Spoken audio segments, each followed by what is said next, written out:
Hello అండి. Neck డిజైన్ని ఇలా డ్రా చేసుకొని ట్యాప్ చేస్తే రెండో వైపుకి ఈజీగా ట్రేస్ అవుతుంది.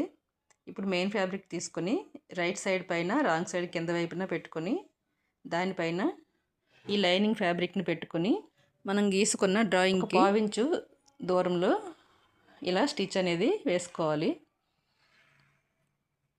ఇలా స్టిచ్ వేసుకున్న తర్వాత